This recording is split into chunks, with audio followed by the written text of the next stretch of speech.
This episode is brought to you in partnership with the Colorado chapter of the Nature Conservancy and TNC chapters throughout the western United States.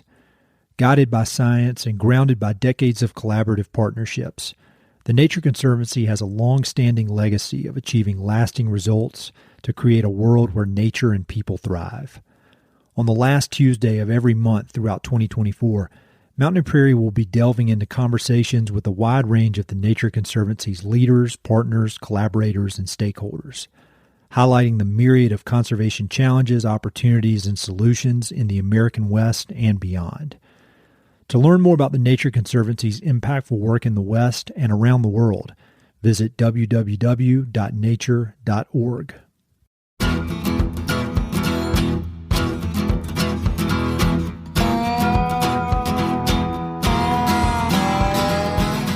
This is the Mountain and Prairie Podcast. I'm Ed Robertson.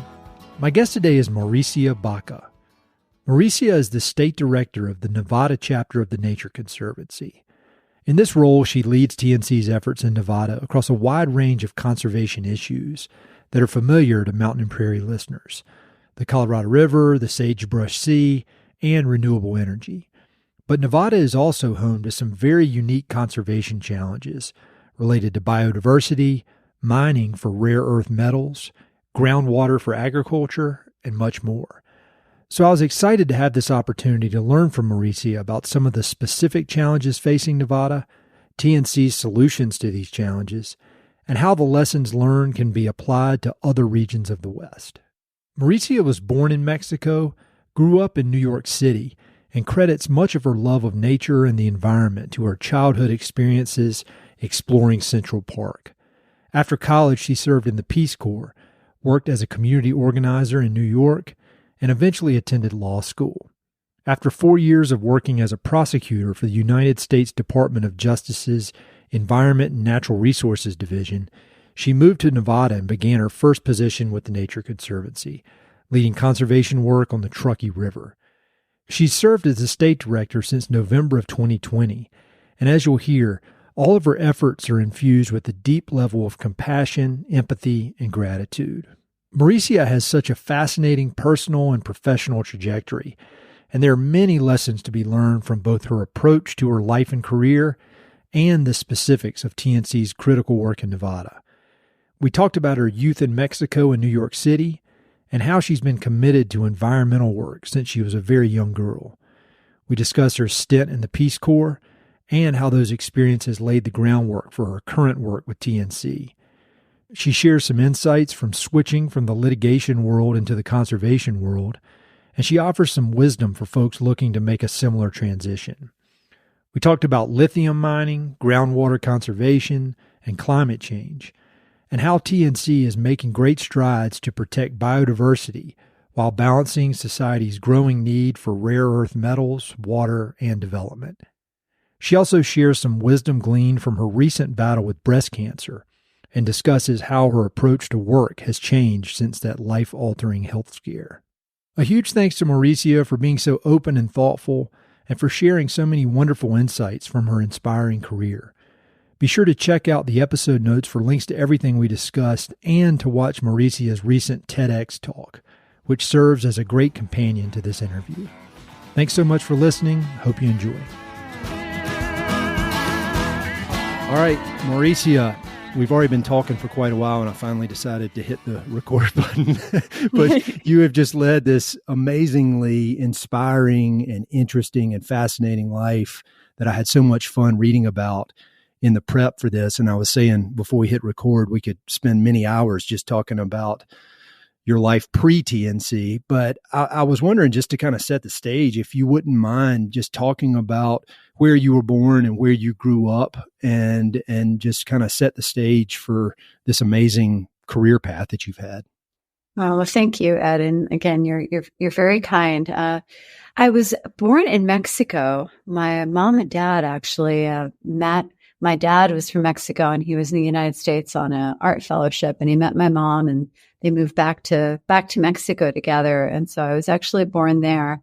And I tell people my first outdoor experiences were playing in Mexico in our yard, and my dad used to put me on his back, and he claimed he said he's responsible for me loving the environment because he used to put me on his back and take me hiking through the mountains in Mexico. I also had pets. And so I've always grown up with animals and nature and the outdoors. And they made the decision to move back to the U.S. My mom wanted to be closer to family. And when they did that, they moved to New York City, which is very different from the countryside in Mexico where we were. But for me, my great outdoor place in New York City was Central Park. My parents, one of the things you might have noted that I've mentioned, they were both very artsy, very artistic. Neither of them were very good at earning money. Yeah. I will say. So we didn't have a lot of money, but the thing is, you didn't need money to enjoy Central Park. So you spent hours and hours just rambling around. It's really an incredible place, although it's got some darker sides to its history. Sure. But as a place that I was able to enjoy as a child, it was just so special. You could scramble on rocks and climb trees and get lost in the brambles and at least feel as though you were getting lost and see a pretty good sized patch of sky for Manhattan.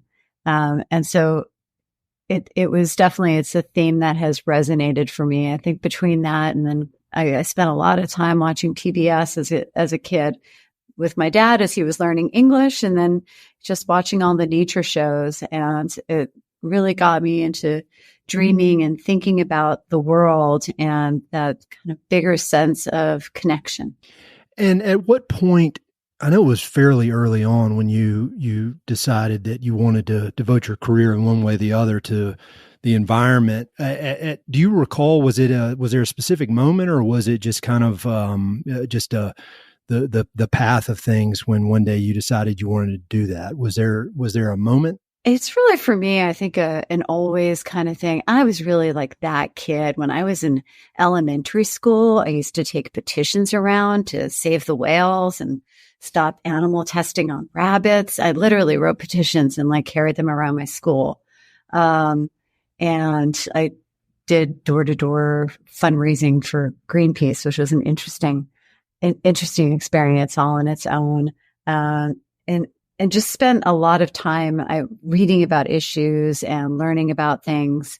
And at some point, as I was looking into how I could be most effective, I was really captivated by what I saw. You have groups like the Environmental Defense Fund and the Natural Resources Defense Council doing. And I think I was tracking things like deforestation in the rainforest. And I decided I want to be an environmental attorney. And that kind of just crystallized for me. And that's what I focused on as I was thinking about college and what kind of studies I wanted to do in college. And I am currently not a practicing attorney, but I was able to practice for a while, and it's been an interesting path. Yeah, well, it seems like I've got so many friends, and I've had a lot of people on the podcast actually who went to law school and were practicing attorneys for a while and then moved on to different things, within conservation or outdoors. I mean, I'm thinking of a guy now I know who was Matt Skoglund. He was a corporate attorney in Chicago and went into the conservation world and is now a bison rancher. And I feel like, you can correct me if I'm wrong here, but I feel like studying law more than anything, it teaches you a very specific way of thinking that seems to be very useful in certain fields. Am I right on that? You are definitely right on that. I think it does. It gives you an ability, a background in critical analysis and a way of looking at positions and arguments that I think is incredibly helpful. And of course, research, a deep dive into learning how to do research. But it is interesting though, because prior to being an attorney, I spent a lot of time in the field. As you alluded, growing up, I was a biotechnician at Crater Lake National Park with the Student Conservation Association. I did high alpine meadow restoration with the Forest Service and did some firefighting. I was in the Peace Corps, and then I wound up doing work with the New York Public Interest Research Group on mass transit advocacy. So it was interesting transitioning from the really active kind of being part of things, then being then transitioning into the study of law and learning about the study of law, and then the practice of it. Both when I was in law school with my summer work, I was really fortunate. I got to summer with the organizations that had been my idols as a kid. I got to summer with the Environmental Defense Fund and the Natural Resources Defense Council.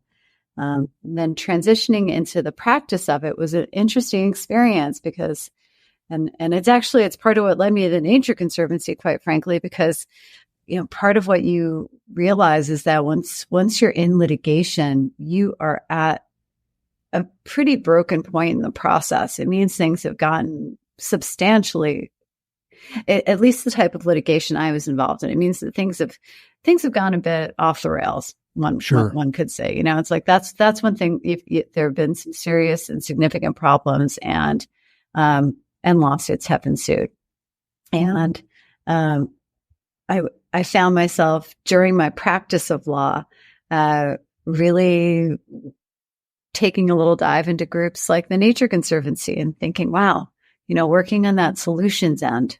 Mm-hmm. Trying to actually come up with answers before there is even a need for litigation. That seems like a really good approach.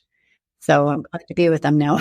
Oh, yeah. Well, it was interesting when I was looking at your background, particularly pre-law school, like with the Peace Corps and with community organizers, that you were at the most foundational level, building relationships with individual people in very specific communities.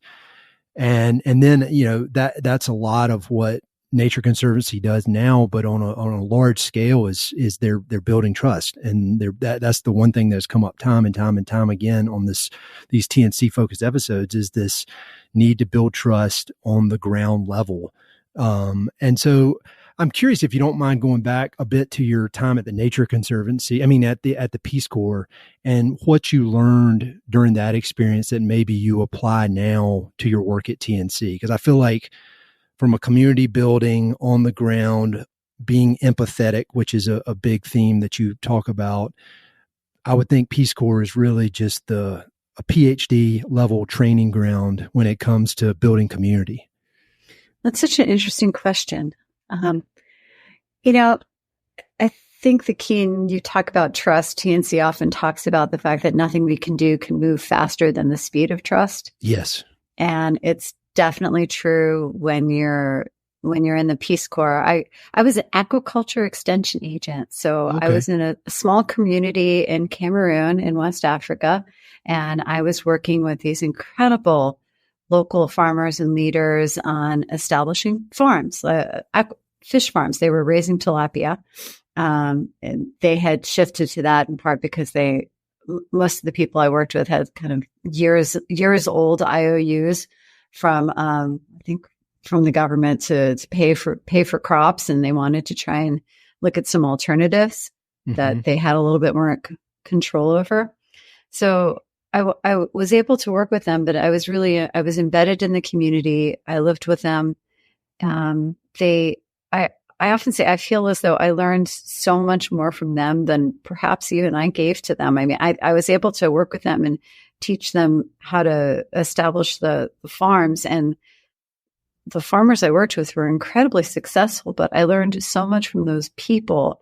Their lives were so hard, but talk about resiliency and talk about just a ability to find joy and to be compassionate and caring. And I think at the end of the day, what it comes down to is to go into all situations with incredible respect for the other people that you're going to be engaging with. Always understanding that,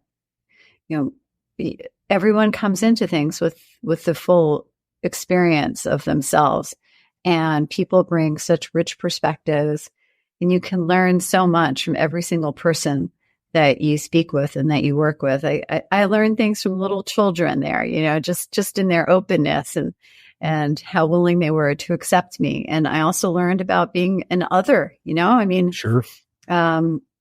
I was just there by myself in this small community. And, my dad's Mexican and my mom's from kind of a Eastern European background. But basically there I was the only, the only person who wasn't African Sure. for miles Sure. and miles and miles. And it's a really good experience to be on that side of things.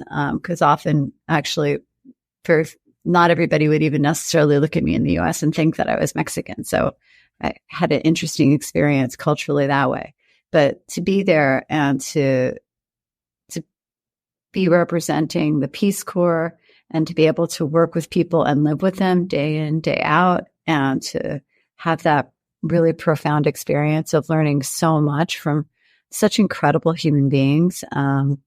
They really moved me, and also taught me to appreciate every day what I have, because really the lives of the people I worked with, they were so challenging.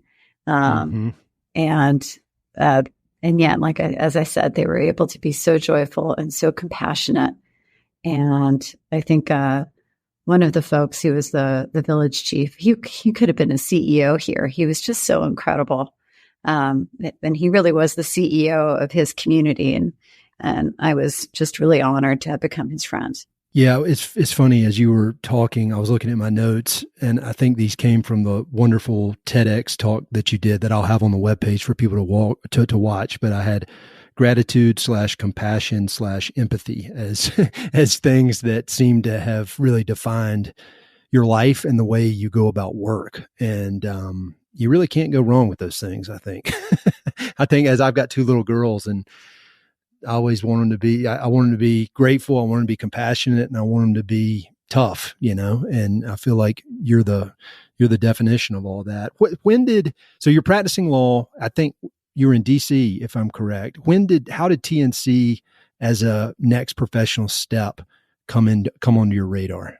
Yeah, I was practicing. I was with the Department of Justice in DC, and, quite frankly, I had a significant other who was in Reno doing a microbiology PhD at the time. And I was looking for things on the West Coast. I was also thinking about transitioning out of perhaps away from the litigation. And there was an opening with the Nature Conservancy in Reno, where he was, of all places. And I wasn't expecting that. And I saw it, and it just looked fascinating. It was to be the Truckee River project manager, working with them as they took steps to reestablish the natural curves in the Truckee River. Mm-hmm. It was completely different from what I did. And I put in my application just to see, maybe they'll consider me, because, I'm an attorney, but I do think I really could come to this from a good perspective, because I understand how to work with all the different agencies that they're going to be working with. And I was fortunate enough to be selected. I think they were surprised themselves. They weren't necessarily perhaps planning on hiring an attorney, but I think part of what interested me was this idea of, again, being able to work with the agencies, being able to work with the cities and the state and the federal agencies on a problem, on a project that was getting a solution to some really serious problems. And it was such an incredible experience to be able to work on that project. And I'm so glad that I wound up coming to Nevada to work on that project. And I sort of joke it didn't work out with that particular person, but it has very much worked out with Nevada. And yeah. I love Nevada. I was with TNC for a few years. I left and then came back because I just couldn't leave TNC forever. I love the things that they're working on. And I've made my family and my home here in Nevada. One question on the process of securing that job. I get emails from people all the time, and I'm not qualified to answer it, so I'm not sure why they keep emailing me, but they want to know about getting jobs in the conservation world. And a lot of them have, professional backgrounds that may not be traditionally thought of as conservation, but that's how I am. I mean, I wanted to be a real estate developer, and now look at me. And so I'm curious, when you were going through that process of applying and convincing them, then that and your qualifications may not have lined up with the exact thing in the job description.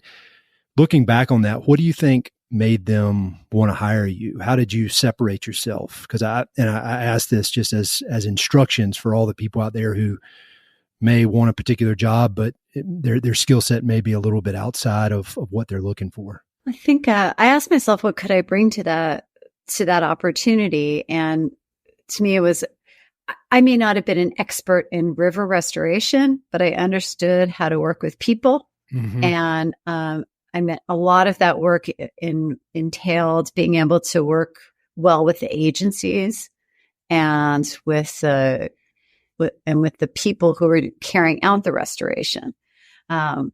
So when I spoke with the team at TNC, a lot of what I wound up focusing on, and I think part of what persuaded them was that I focus on how do you solve problems? How do you get to the solutions? How do you develop those relationships? And really, at the end of the day, almost anything that you're working on, to the point that you were talking about earlier, I think it comes down to relationships. It comes down to listening. It comes down to having some attention to detail, of course, when you're looking at project management, to being creative when you need to be creative, and to, being really closely following the details that you need to be following as well. So it was such an incredible experience, actually, even going through that interview, because TNC is very thorough in its interviews. Yeah. It was a phone interview. I came out in person. I met with a large group of staff. And so they are very thorough. But one thing I will say, to anybody who's thinking about it, remember when I first came back from the Peace Corps, I was so frustrated because I applied for so many things and I couldn't get a job. And I was just, trying to figure out how the heck could I get in to any kind of position. And I actually even applied to some things that I was pretty sure I wasn't qualified for. I just got back from the Peace Corps. I applied to be the associate director for New York State Common Cause. Mm-hmm. There was no way I was qualified for that, but I just tried. And actually, the executive director called me and he said, you are not qualified for this job, but I really thought your resume and your cover letter were interesting. Would you like to have lunch? And I had lunch with him, and he wound up referring me to the job I wound up getting at New York Public Interest Research Group. Oh, wow. So I think sometimes it pays to just try, just give it a try. And I'm also a really strong believer in, the power of persuasion through cover letters, if you have the ability to do that, and just creatively making your case. Yeah. I completely agree. And I think that lunch thing is huge. I mean, when I moved to Colorado in 2010, I literally knew one person in the entire state professionally. And I just started reaching out to people. I'd get different intros from one person to the other. And I think when you know people and they know you and they know what you bring, they can offer a lot of kind of customized recommendations of people and opportunities. So again, it goes back to the people and the relationships, I think, with everything. So you were doing this work on the Truckee River, very inspiring, and seems like very fulfilling. It seemed like it really hit all the things that both you enjoyed and that you were good at. What was the next step? Well, the state director at the time wanted to expand some of the programs in Southern Nevada, and I had not contemplated moving to Southern Nevada at the time. I think I was one of those people who just couldn't even really imagine living in Las Vegas. Really? But she was a very convincing person, and she said, go down there and check it out. And I went down and drove around, and, there are some extraordinarily beautiful places in Southern Nevada, and just that by itself was persuasive. And it seemed like there were some interesting opportunities for the Nature Conservancy. And so she convinced me, and I moved down to Southern Nevada, and I it was in November 2006, and I had an incredible set of experiences working with TNC. I wound up transitioning to a small local nonprofit that was initially called Outside Las Vegas Foundation, now renamed to Get Outdoors Nevada, in part because a couple of folks, the executive director was retiring, and the board chair for TNC Nevada was actually the board chair for that organization, and they thought that I might be a good fit. And so it was something very different, running a very tiny nonprofit organization. When I came on board, it was really just myself and the board. And it was I guess it maybe resonated with me and some of my very local roots from when I was younger. And so I thought it would be a good experience to come back to that really like kind of deep rooted community work. And I did that for 10 years and until I came back to the Nature Conservancy in November 2020. So November 2020, interesting time in history. I mean, we were, that was, I mean, I often, when anybody says 2020, it's just, it kind of makes me shudder in some ways. And so can you talk about kind of the process of getting started as state director during such a, kind of a wild time no matter how you look at things, it was a crazy time. It was a crazy time. It was. And yeah, when I stepped away, my other organization it seemed like it was in a good place. And I felt good leaving because I knew that I felt like they were set up well for success. And I'd always retained an attachment to the Nature Conservancy and its work in Nevada. And I was really inspired and interested in the bigger climate work and the opportunity to work at scale at the state through the state of Nevada and beyond. Mm-hmm. So that's part of why I came back. And I love the people at the Nature Conservancy as well. I do think I feel very fortunate that I knew some of the people at the Nature Conservancy's chapter in Nevada when I came back to it. So I was meeting a lot of people through video. There were a lot of people who I knew for quite a bit just through that small screen, where you feel as though kind of you're getting to know like a TV personality almost looking at them on a screen. But I had regular check-ins with folks and talked to everybody on that screen. A few people I was able to meet in outdoor contexts where it was safe. But it's an interesting way to start a position where you're leading a group of human beings and looking to create those human connections. I think in some ways it calls you to be maybe just even a little bit more creative. Mm-hmm. And, it's often those challenging things, if you can come through on the other side, I think can make you just that much stronger.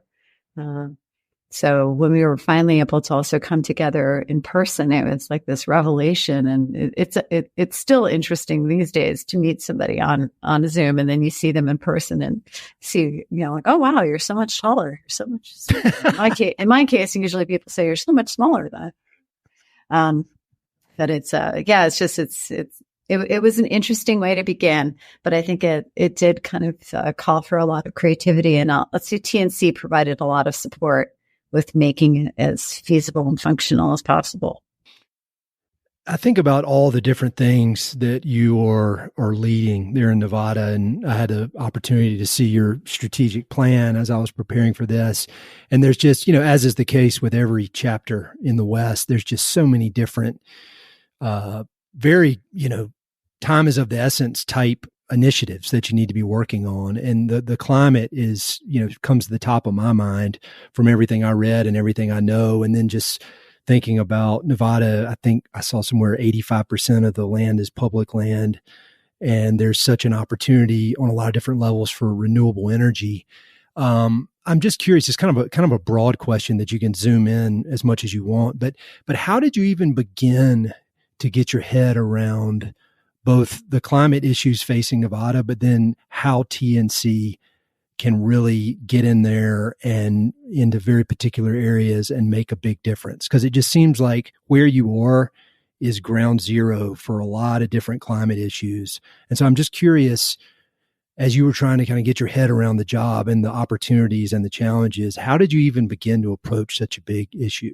It's an interesting question. And yeah, it is. Certainly it's a huge issue here in Nevada, and it's an interesting state, because it's one that so often people look at, and because it is so arid, there's the Mojave Desert, there's the Sagebrush Sea, the Great Basin. And I think a lot of people make the mistake of thinking that it's somehow doesn't have a lot of biodiversity, or ecological richness, which, when people think about the opportunities here in Nevada in terms of climate, they think about the Saudi Arabia solar. We have an amazingly rich array of deposits. A lot of what's called rare earth minerals are not so rare here in Nevada. The minerals that are so critical to creating the batteries that are imperative for storage, lithium, among other things, is something that we have some incredibly rich deposits, some of the more significant deposits in the world, just right here in Nevada.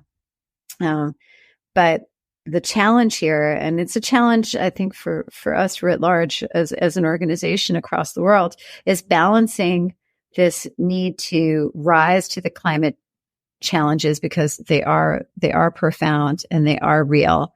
And, it's an existential question, but at the same time, threading that needle so that we can arrive at this point of addressing the very real, carbon-based challenges, fossil fuel challenges, but also make sure that we do not sacrifice too much of our biodiversity, and too much of what makes this world so special as we proceed in that direction. And I think it's something that part of what the Nature Conservancy brings to the table is an incredibly deep bench of science and analysis and assessment. And that's so important here, because you need to go in with eyes wide open, fully understanding how can you take the path that is going to get us both to a place of where we need to be in terms of carbon footprints and climate, while also ensuring that we have a world that isn't just one where we're surviving, but where we really are truly thriving. And I do think that we have paths forward that can take us there. And it's something that, to me, like TNC in Nevada, we've been here now for 40 years. And I think about the Nevada that I would love someone like myself to be experiencing 40 years from now. And I would love my stepdaughters, kids, and grandkids to be experiencing 40 years from now. And I really hope it's one with the same level of richness. We're the 11th most biodiverse state in the country, and like number 6 for species that happen here and nowhere else, endemic species. And it's such an incredible thing that I want people to be able to experience that 40 years from now. And I just hope that we can learn from the mistakes that were made as we built out fossil fuels, because no one went into the fossil fuel expansion hoping to, create a climate crisis. They went into it just hoping to power homes and to create commerce and take care of their families. So we can learn from those mistakes, I think, and we can take some positive paths forward. Yeah, I was surprised when I was preparing for this with all the biodiversity. I think I saw somewhere that there are 300 species that only exist in Nevada, and I didn't have any idea about that. And then there was a quote with, I believe it was one of your biologists, who was saying that to really appreciate the biodiversity and the kind of nature in Nevada, you really need to just slow down. I think he was talking about the Mojave Desert. And so speaking of Mojave Desert, I was wondering if you could talk a bit about the Atwood Preserve, because I think that was something that I didn't know anything about, and I didn't appreciate the importance of the headwaters of the Amargosa River. Am I saying that right? Yeah, Amargosa. And just this idea that there had been this private ranch that nobody really appreciated or understood what kind of biodiversity was on it. And then once TNC bought it, it turned out to be even better than expected. Could you just tell that story as kind of a case study of success? I'd be happy to. And it is true. I think the Mojave Desert, it's got a kind of a quiet beauty. And in many ways, it's the kind of thing where you have to slow down. Like creosote has, it adds this incredible green to the desert, but its leaves are tiny. And if you get down close to the creosote and you hold the leaves to your face, kind of cup your hands around it, it smells like desert rain. Type of thing that you really do. You have to slow down to appreciate it. And slowing down to appreciate it applies very well to the Atwood Preserve. As you mentioned, it's the headwaters of the Amargosa River, which is actually one of the longest underground rivers. Many times, most of the year, quite a lot of it is actually underground. Some of the recent incredible rains that we've had have actually brought the river to the surface and even created temporary lakes from the Amargosa. But it's an incredibly important area in terms of migration pathways. When we think about climate, part of what we think about is both mitigation and adaptation, and like what's going to be critical as the climate does shift, and the migration corridor of the Amargosa and the Oasis Valley, and where the Atwood Preserve is one of the really important places in terms of the bird species that are there. If you were just driving along the highway and you looked towards the road where the Atwood Preserve is located, you might have no idea of the richness. But when you pull in, you see the fields that are there, and you see the ponds that are there. And it's like this. It really is. It lives up to the name Oasis Valley. It really does feel like an oasis in the desert. And for many years now, there has been cattle ranching in that area. Before it was the Atwood Preserve, it was, I think when our first ecologist was working in there, a gentleman named Jim Moore, it was the Coffer Ranch and became the 7J Ranch, and it's now the Atwood Preserve. But it's been a working ranch for many years. And when TNC acquired the preserve, which is 900 acres and with about 260,000 acres of grazing rights, we actually maintained it as a working ranch. And we work closely with the family that have the lease so that we can find a balance to keep it as a working ranch. But that was something that was important to us, because it's something as you go into communities, honoring the economies and the communities of the places where you are is just deeply important as well. So we've been able to do that, and we've been there now for so many years. And actually that Southern Nevada area is some of where we had our first work, which was with Ash Meadows National Wildlife Refuge as well. Okay. And it's an incredible experience. So I hope you come to Nevada, and I would be more than happy to take you out to the Atwood Preserve and through the Oasis Valley. And anyone who's listening to this, I highly encourage a visit to the Oasis Valley and to Ash Meadows National Wildlife Refuge, which is one of the areas of highest number of endemic species in North America. I would love to come, and don't offer it unless you mean it, because I will show up. Oh, I mean it. Yeah, it's it's some of my favorite places to be. So yes, please do take me up on it.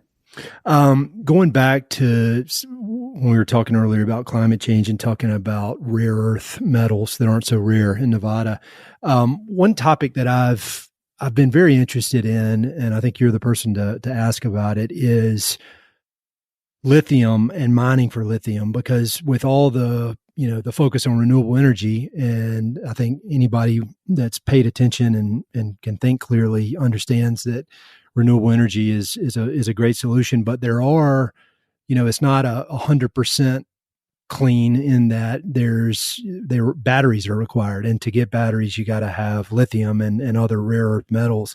And so that creates a challenge of everything from sourcing the materials to getting rid of batteries when they're old. And so I know TNC is working with mining companies and working to figure out a way to be very mindful and purposeful when with the mining so that it does not affect biodiversity.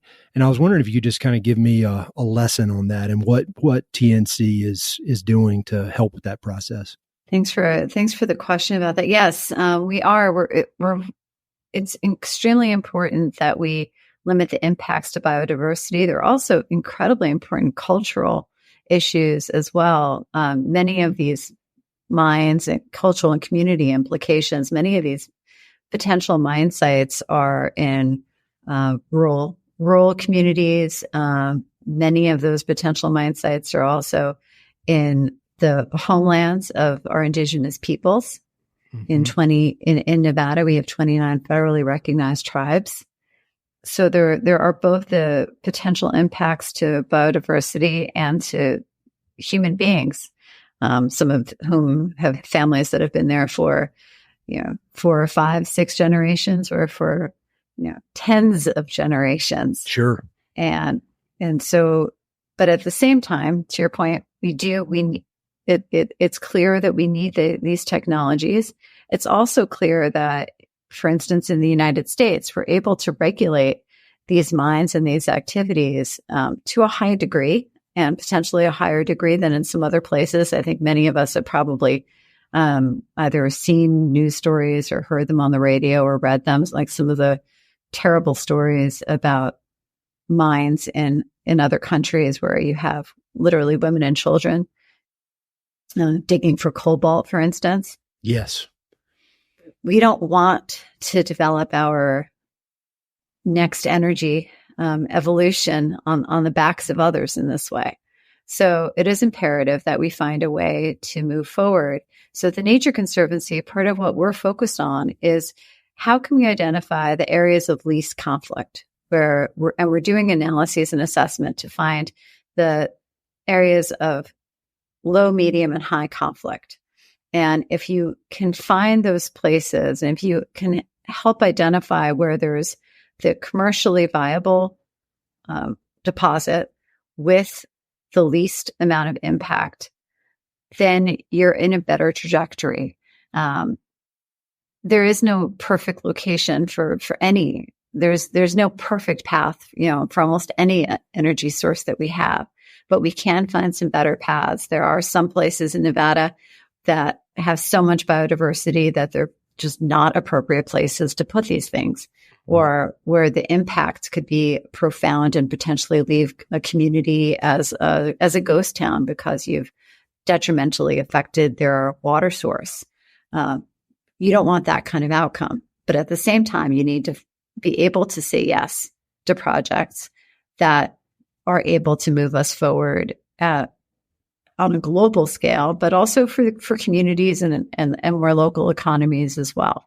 So that's definitely something where TNC is coming to bear with this. We're working with our scientists. We're working closely with partners, and ensuring that we are speaking with the communities of human beings who are going to be potentially most impacted by this, and asking questions and listening and taking guidance and trying to move forward in the most productive way possible. You mentioned groundwater pollution, and then that reminded me of the importance of groundwater in Nevada. And I didn't fully with all these interviews, TNC, I learned so much, and so every question I preface it with, I didn't know this. I should just stop saying that, but I didn't realize that very little, if any, of the agricultural water in Nevada comes from the Colorado River, that it's almost exclusively groundwater. And so I was wondering if you could kind of set the stage about water and ag in Nevada, and then talk about how TNC is assisting with that. Because I think, here in Colorado, wherever there's groundwater, it is, there are a lot of communities, San Luis Valley, for example, and then residential areas like Douglas County near Denver, where these aquifers are just getting lower and lower and lower, and it's becoming serious crisis. And we get more rain than Nevada. And so I was wondering if you could just kind of give me a lesson on that as well. You're like my college professor today. Well, I hope I can live up to that. Nevada it's an interesting thing because so often people do, as you know, they think of the Colorado River, which of course is a lifeblood for 40 million people. It's a critical river corridor and watershed. And here in southern Nevada, it's incredibly important to our community. Although Nevada receives the smallest allocation of water from the Colorado River, and to your point, about 80% of the use on the Colorado River is actually for agriculture, and a substantial amount of that use is then for things like growing alfalfa and feed for cattle and other livestock. Throughout the state of Nevada, when you move away from that immediate Colorado River watershed, we are the driest state in the country, with the smallest amount of rainfall. And so to your point, groundwater it's the lifeblood for so many communities, both human and non-human. When you think about groundwater, to me, it really is analogous to the blood vessels that we have, right? You know, when you can't see them, but they're pretty darned important. And it's really the same level of importance to the plants and animals and to the human communities that rely on this groundwater. I mentioned some of our concerns around energy development. There was a proposal near Ash Meadows where one of our concerns was that even the exploratory drilling might have critically impacted the aquifer near Ash Meadows. And if it had done that, it might have basically dewatered substantial areas. In other parts of Nevada, there are challenges. You know, people say, you know, there's that old saw that whiskey's for drinking, water's for fighting. Yeah. And it really, it maybe hopefully people aren't literally having fights in Nevada, but it is a highly contentious issue. We have many basins that are either fully appropriated or over appropriated, meaning that there are more water rights that are out there being held by people than the amount of acre feet of water that actually exists. So TNC has done analyses and assessments to understand what are the threats and stressors to these groundwater systems. We've created mapping tools that can help inform decisions by agencies. For instance, like our Department of Conservation and Natural Resources here in Nevada. And then the next step is looking at developing tools to address this. Nevada, for instance, just recently was allocating $25 million towards the purchase of water rights. And the focus on that is this idea of how can you actually retire water rights so that they're no longer adding that stress to the system. And it's going to be so interesting to see how this evolves. I believe they're doing something similar in Colorado as well. Mm-hmm. And it's incredibly important. Groundwater, I think it's one of those things that's so often, again, people don't necessarily think about every day because you don't actually see it. But when you pay attention to the news, I think almost every week there's a new story about groundwater, whether it's in Nevada or somewhere else in the United States or somewhere else on the globe, where groundwater is becoming one of the most significant limiting factors to health and wellness of the communities that rely on that water. And of course, that includes the natural communities, the plants and animals. There's a great article in the Washington Post that one of your team members sent me that I read. And so I'll link to that because I feel like it gives such a good overview of the issue and then some of the potential solutions. So for anybody who wants to dig deeper into that, there'll be a link in the episode notes. In your strategic plan, you already mentioned a bit about this, but I'd love to hear more. Your goals are resilient land, resilient waters, climate action, and resilient people, and really trying to figure out how to work with some of the indigenous communities to support them and to do the work of TNC and bolstering the biodiversity, but also doing that in partnership and with the support and leadership of indigenous communities. And so I was wondering if you could also just kind of expand on that bullet point from the strategic plan, because I'd love to learn more about those efforts. Thank you. It's one of those, I think so many organizations are on a learning journey, really trying to understand how to work better with these communities and these people who have been stewards of the environment for eons, long before the regulations were needed. Many of these communities were living in harmony with the environment around them. So I think part of this is that we're coming around to realizing that a lot of the practices, a lot of the things that these communities were doing that were then neglected or ignored after they were pushed off of their lands or relegated to very small portions of their lands. Like prescribed fire, for instance, prescribed burning, looking at different ways of relating to the environment. We're realizing that there are some lessons that we need to be paying a lot more attention to. And so often the Nature Conservancy and the work that we're doing in terms of biodiversity, it has a very strong alignment with the goals of many of the communities, with many of the indigenous communities. And so it's like, how can we really work in partnership and not do so performatively, not just say, we're here to listen and then kind of like take our notes and go away, but really deeply in partnership. How can we be ensuring that the lessons and the wisdom are really put into action in a way that can benefit, all of us? And I think that's really the developing understanding that so many organizations and so many people have, is that there has been a wisdom that we really could have and should have been listening to for so many more years. And we're now coming back around to it as we realize that it could be critical to us, as so many of our indigenous communities look at things for 7 or 8 generations, right? Yeah. And I think that's the thing that resonates to me also with the Nature Conservancy, is we are also an organization that tries to look at things in kind of that long game. Sure. TNC's been in Nevada for 40 years, which is not for 40 years, which is of course like not much compared to some of the generations. Well, it's not much compared to not just some of the generations, but the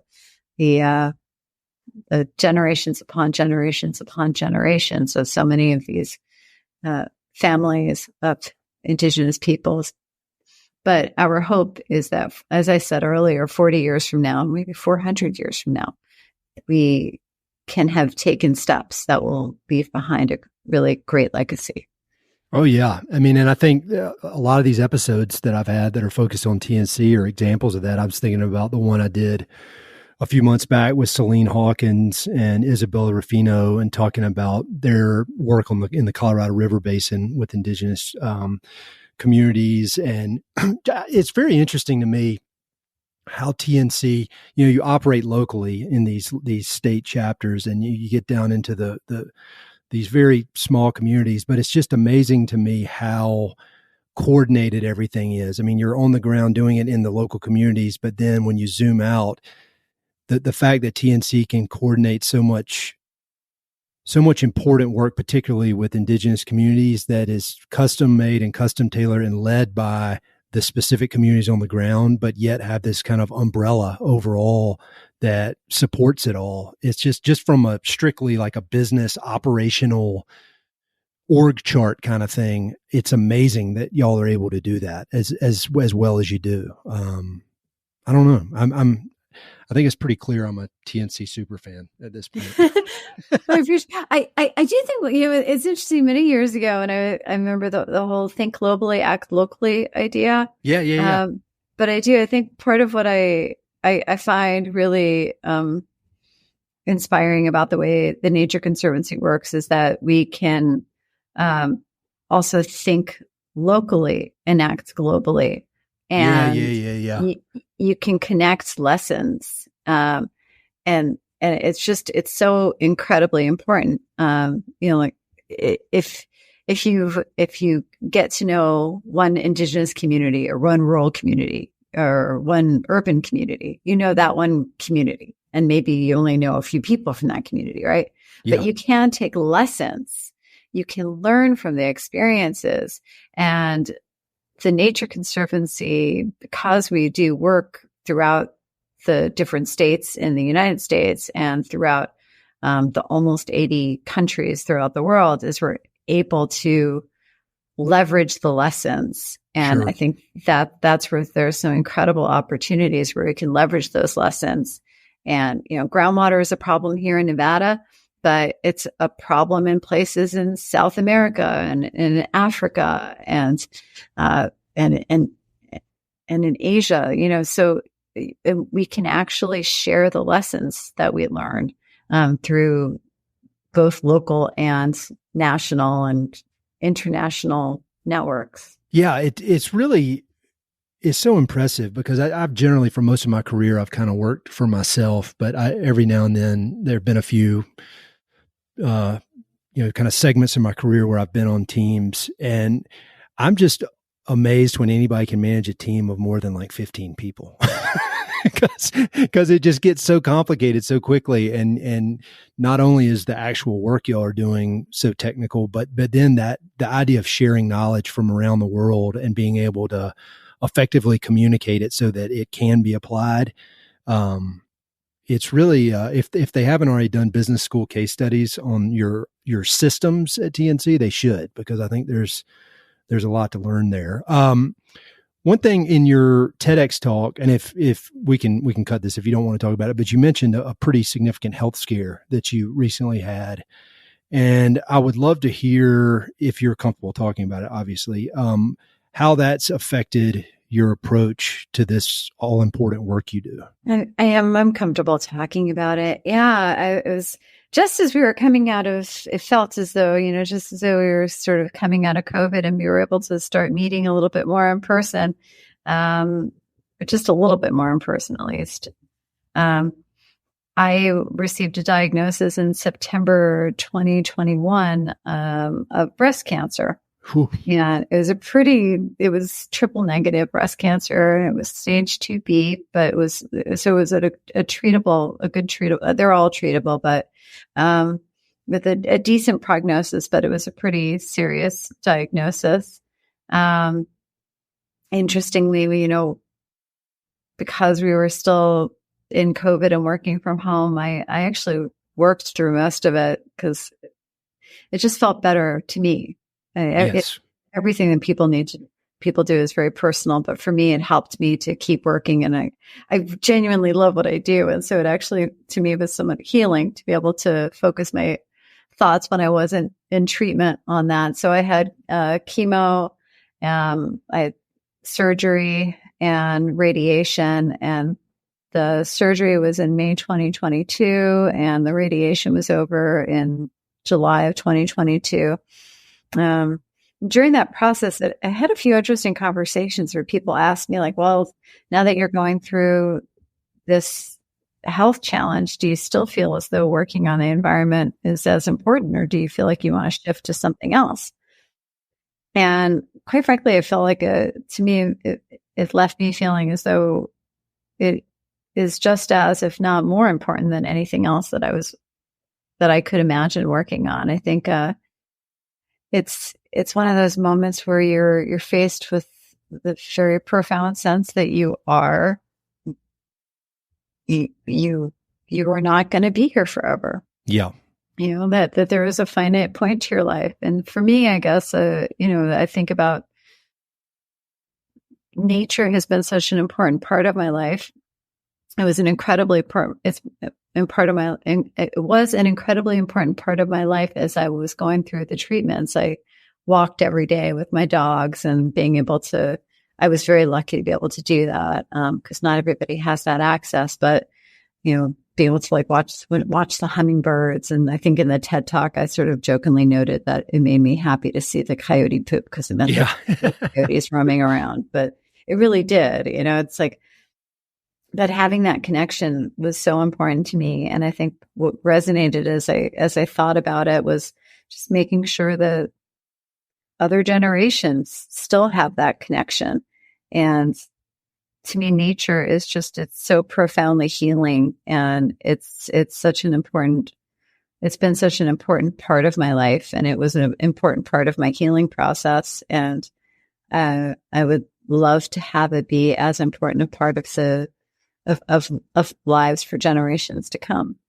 That's very inspiring. I'm sorry you went through that, but I've known, a good number of people and read about a lot of people that have had health scares, and a lot of times they'll look back and say, I wouldn't trade it because of, whatever wisdom comes out of it. So I'm very, very sorry, but I'm so glad you're okay. Are there any, like when you think about yourself pre-diagnosis and yourself today, are there any differences in your personality, your level of focus, your approach to things? I mean, I would imagine it's hard to go through something like that without coming out on the other end a little bit different. Any big takeaways? And maybe one of the biggest for me is honestly, like, kind of don't sweat the small stuff. Yeah. Celebrate the good things, like focus. I think I've maybe always been this way. I've been kind of an optimistic realist, if you will. Yes. So maybe not exactly rose-colored glasses, but I always try and look at like, where's that good place I can get to from whatever is challenging right now. And so in terms of like working with my team, I think that's a focus for me is, again, don't sweat the small stuff. Give each other a lot of grace and space to go through whatever it is that you're going through. When I shared with my team what was happening, part of what I focused on is this idea that we were all going to get through it together. And I think it provided some opportunities for people to step into some spaces of leadership that maybe they might not have been able to step into otherwise. And it was hard, but it allowed us to learn some maybe different ways and in some ways, potentially some better ways of working with each other. But yeah, I think I'm a lot more patient with small things, and I really do think it's so incredibly important to take time to celebrate wins, to say thank you to people. We talked earlier about compassion and gratitude, and I am so grateful for so much. And it was a challenging time, but I was lucky because I had some incredible people around me. And so, that's probably one of the biggest lessons, but to always let others know that they have that space as well. It's been important to me as I've moved forward. Well, thank you very much for sharing that. There's a lot of wisdom there, as is the case with everything. I mean, I just love another note I had here along with gratitude, compassion, empathy is resiliency. And, I think that could be, when I said I want my girls to be tough, I don't know that tough is the right word. I think resilient is a better word. So you need to write a book. I'd buy it. I'll promote it, buy it. I'll be your agent. I won't charge a fee. I think there's definitely a book. All right. Speaking of books, I'm always asking people about books.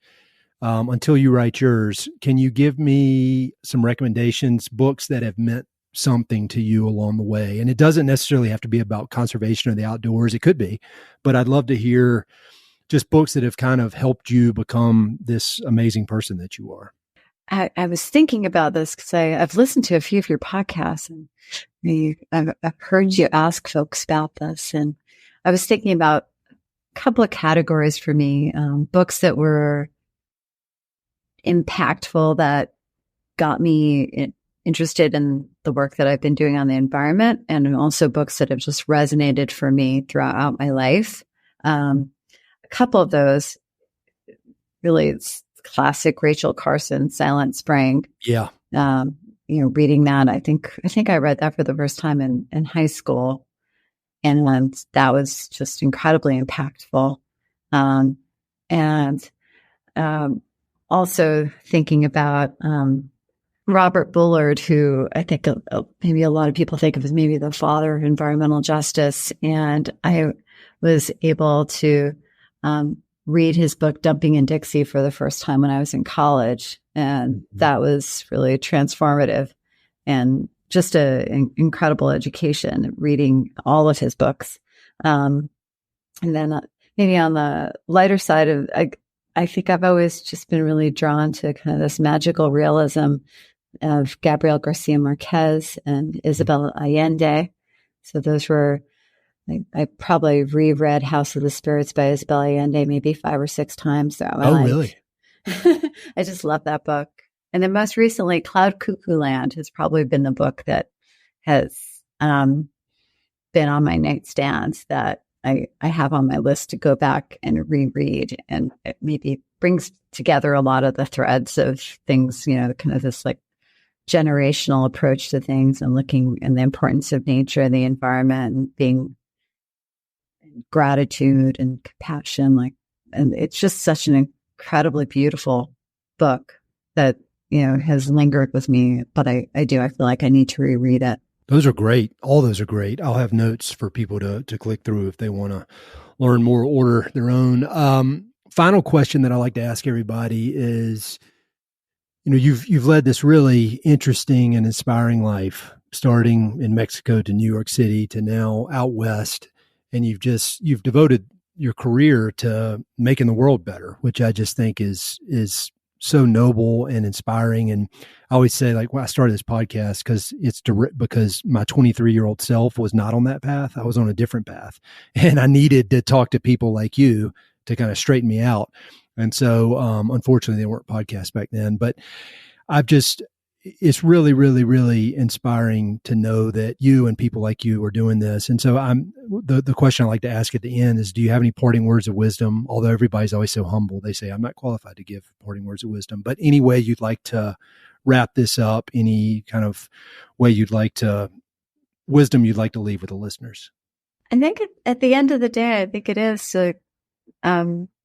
taking that time to appreciate the people around you, the people that you have who you work with, the people that you have in your life, and really extending that compassion and that grace to the world around you. I think I have been so grateful to people around me who have taught me those lessons and have lifted me up. At the end of the day, I think it comes down to caring for each other, and whether it's in your professional life or in your personal life, it's showing those around you that you care for them and giving them whatever space they need, and showing that compassion. I love it. You're just so inspiring. I keep saying that, but I love this conversation. I appreciate you being so open with sharing all your personal experiences, and also just thank you to you and your whole team at TNC for all the important work you're doing. And I will come out there and visit, and I'm excited to hang out in person one of these days, but thank you. And I really will look forward to another visit soon. Well, thank you so much. I really enjoyed our conversation, and I definitely encourage any of your listeners to come out and explore Nevada from the Oasis Valley through the Sagebrush Sea. There is so much to experience, and I thank you for taking the time to speak with me, and I've really enjoyed this conversation. Hey, it's Ed again. Thanks so much for listening to the podcast. I know your time is valuable, so it means the world that you spend it listening. If you want to support the podcast and help it to continue to spread and grow, there are a few ways you can help. Number one, pass it along to a friend or share it on social media. Word of mouth recommendations are the most powerful way for ideas to spread, so I'd love it if you could share the podcast with a few pals who might enjoy it. Number two, you can go to Apple Podcasts and give it a 5-star review. Good reviews encourage the Apple overlords to suggest the podcast to others. So there's a link in the notes if you'd be so kind as to give it 5 stars. Number 3, you can support the podcast financially via Patreon, and there are exclusive benefits for those who do, including a monthly behind-the-scenes newsletter, Mountain and Prairie stickers, live and recorded video chats with podcast guests, and much more. Number 4, I've also got 2 emails that I send out. The first is my weekly email called Good News from the American West, which I send out every Wednesday. It's only positive news, something we can all use a little more of these days. And my other email is my bi-monthly book recommendations email. One email every other month with 5, 6, 7, or 8 books that I've recently read and highly recommend. But thousands of people on both of these lists will vouch for me. No spam or other funny business. And number 5, finally, check out my online store for Mountain and Prairie stickers, shirts, and coffee mugs. I've got some really cool designs from Western artists with more on the way. So head to mountainandprairie.com/shop to check it all out. I'd love to connect with you. I'm on Instagram and LinkedIn, so look me up on either of those platforms by my name or through the links on my website. All right, that's it. Thanks so much for your support.